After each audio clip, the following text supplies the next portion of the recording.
एक जल समृद्ध गांव। ये कहानी है एक गांव की, प्रकृति से पीड़ित दूधनवाड़ी की, जहां के लोगों ने एकजुट होकर अपनी समस्याओं पर काबू तो किया ही, और आस पड़ोस के अनेक गांवों को तरक्की की राह भी दिखाई। सतारा के अति प्रगतिशील गांव के बीच में कोरेगांव तहसील का दूधनवाड़ी हमेशा से ही वर्षा की कमी से जूझता रहा, क्योंकि ये गांव पश्चिमी घाट के पूर्व में स्थित वृष्टि छाया प्रदेश यानी रेन शैडो एरिया में आता है। इस कारण यहां बादलों का जमावड़ा नहीं रुकता और बारिश ना के बराबर होती है। पर गांव के सरपंच पोपट राव जाधव हाथ पर हाथ रखकर बैठे रहने वालों में से नहीं थे। वे अक्सर दूर दराज के गांव, कृषि विद्यालयों और शहरों के एक्सपर्ट से मिलते और गांव वालों के जीवन सुधार के लिए अलग अलग रास्ते ढूंढते। सेरीकल्चर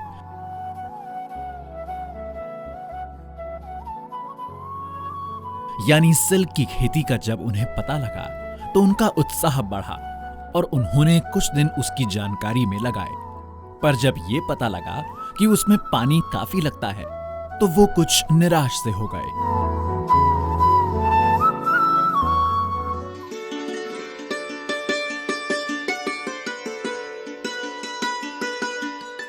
एक दिन जब गांव में फार्म पॉन्ड बनाने वाली टीम से उनकी मुलाकात हुई तो वो समझ गए कि ये मानव द्वारा निर्मित तालाब स्लोप पर बनाने का अगर कोई तरीका हो तो सेरीकल्चर करना संभव था। जानकारी लेकर, सब चीजें समझकर उन्होंने किसानों की एक मीटिंग बुलाई।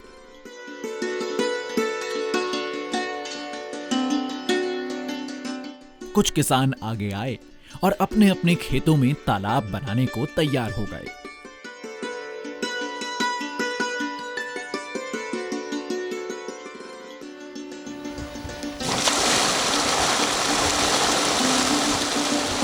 कुछ महीने गुजर गए और कामयाबी की पहली कमाई 25,000 रुपए की सूरत में हर किसान को मिली। तो क्या था, देखते ही देखते और लोग जुड़ गए। साल गुजरने से पहले दूधनवाड़ी में 48 तालाबों का निर्माण हुआ।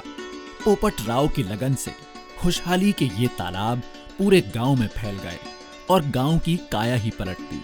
जो दूधनवाड़ी में हुआ वो पूरे देश की कहानी हो सकती है। आज पोपट राव मानते हैं कि एक जल समृद्ध भारत ही श्रेष्ठ भारत हो सकता है।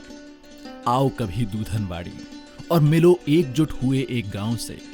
इनकी सोच और हौसले से आप भी मान लोगे कि गांव की तरक्की से ही देश की तरक्की होगी।